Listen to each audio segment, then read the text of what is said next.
انسان حقیقت تک صرف معلومات جمع کرنے سے نہیں پہنچتا، وہ اس وقت پہنچتا ہے جب وہ یہ طے کر لیتا ہے کہ اسے کس سچ کے ساتھ جینا ہے۔ یونان کی گلیوں میں ایک شخص کھڑا تھا، وہ لوگوں کو نئے جواب نہیں دے رہا تھا، ان کے بنائے ہوئے یقینوں کو سوال کے کٹہرے میں لا رہا تھا۔ وہ سوال پوچھتا تھا بار بار، یہاں تک کہ سامنے والا اپنی ہی باتوں میں الجھ جاتا۔ وہ تھا سقراط۔ اس نے انسان کو ایک خطرناک سچ سکھایا کہ تم جو یقین رکھتے ہو وہ بھی سوال کے قابل ہے۔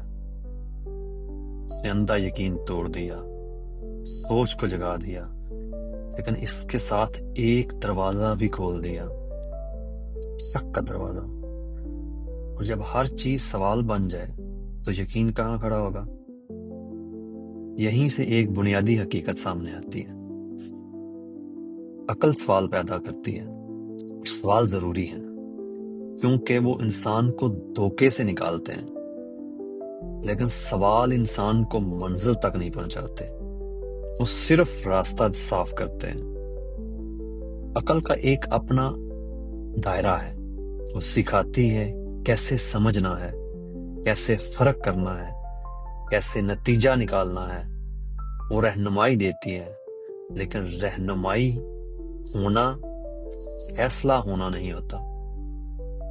عقل صرف ان چیزوں کو سمجھتی ہے جو ناپی جا سکتی ہیں، جو دیکھی جا سکتی ہیں، جو ڈیفائن کی جا سکیں، لیکن زندگی کی سب سے بڑی حقیقتیں نہ دیکھی جا سکتی ہیں، نہ ناپی جا سکتی ہیں، نہ ڈیفائن کی جا سکتی ہیں، جیسے محبت، مقصد، ایمان۔ تم محبت کو ایکویشن میں نہیں ڈال سکتے، تم مقصد کو سکیل پر نہیں تول سکتے، تم ایمان کو لیبارٹری میں پروو نہیں کر سکتے۔ عقل تمہیں بتا سکتی ہے کہ دل کیسے کام کرتا ہے، لیکن یہ نہیں بتا سکتی کہ کسی خاص تعلق کی قیمت تمہارے لیے کیوں ہے۔ یہاں آ کر عقل رک جاتی ہے۔ یہی وہ مقام ہے جہاں انسان کو ایک اور قوت کی ضرورت پڑتی ہے۔ اقبال فرماتے ہیں، خرد نے مجھ کو عطا کی نظر حکیمانہ، سکھائی عشق نے مجھ کو حدیث رندانہ۔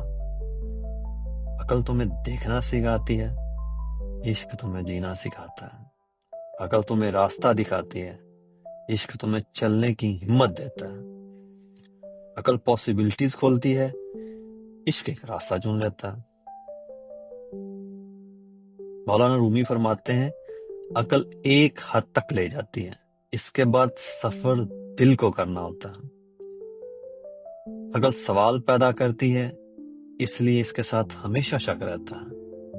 ہر جواب کے ساتھ ایک نیا سوال پیدا ہوتا ہے۔ انسان سوچتا ہے، تلاش کرتا رہتا ہے، مگر حتمی اطمینان تک نہیں پہنچ پاتا۔ عشق تھوڑا مختلف ہے، سوال بند نہیں کرتا، فیصلہ کر دیتا ہے۔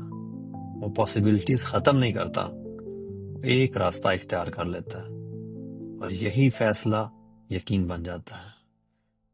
لیکن یہاں ایک توازن ہے۔ عقل کے بغیر عشق اندھا ہے، عشق کے بغیر عقل بے روح۔ عقل نہ ہو تو انسان بھٹک جاتا ہے، عشق نہ ہو تو انسان رک جاتا ہے۔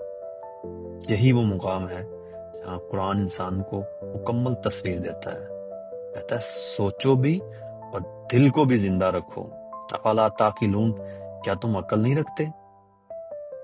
اور ساتھ ہی وہ ان لوگوں کی بات کرتا ہے جن کے دل ہیں مگر وہ سمجھتے نہیں۔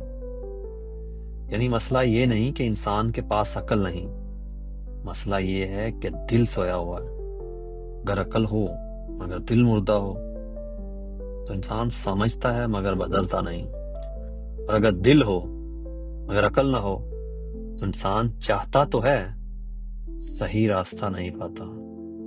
کمال تب ہے جب دونوں ساتھ ہوں، جب عقل راستہ دکھائے اور دل قدم اٹھائے۔ آج کا انسان ایک عجیب حالت میں ہے، اس کے پاس علم ہے، معلومات ہیں، ہر چیز کا جواب ہے، لیکن جب زندگی کا بڑا فیصلہ سامنے آتا ہے تو وہ رک جاتا ہے۔ کیوں؟ کیونکہ تم حساب لگا سکتے ہو کہ کون سا راستہ بہتر ہے، لیکن یہ حساب تمہیں اس راستے پر چلنے کا یقین نہیں دے سکتا۔ ایک لمحہ آتا ہے جہاں راستہ واضح ہوتا ہے مگر قدم نہیں اٹھتا۔ وہاں فیصلہ عقل نہیں کرتی، دل کرتا ہے۔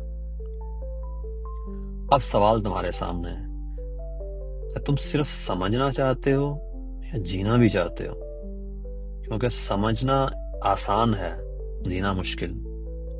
سمجھنا فاصلے پر رکھتا ہے، جینا کمٹمنٹ مانگتا ہے، اور کمٹمنٹ یقین سے آتا ہے۔ تو راستہ کیا ہے؟ راستہ یہ نہیں کہ عقل کو چھوڑ دیا جائے، نہ یہ کہ دل کو دبا دیا جائے۔ راستہ یہ ہے عقل راستہ واضح کرے اور دل اس راستے پر چلنے کا فیصلہ کرے۔ آج کوئی ایک چھوٹا سا فیصلہ لو، اس میں صرف فائدہ نہ دیکھو، میننگ بھی دیکھو۔ قرآن کو صرف پڑھو نہیں، اس پر رک کر سوچو، اسے اپنے اندر اتارو۔ سب سے اہم، اپنی عقل کو آپ نہ بناؤ، اسے سمت دینے کا ذریعہ بناؤ، اسے اپنا غلام بناؤ اور اپنے دل کو زندہ کرو۔ کیونکہ جب دل جاگتا ہے اور عقل اس کے ساتھ چلتی ہے تو انسان صرف راستہ نہیں ڈھونڈتا، وہ منزل تک پہنچ جاتا ہے۔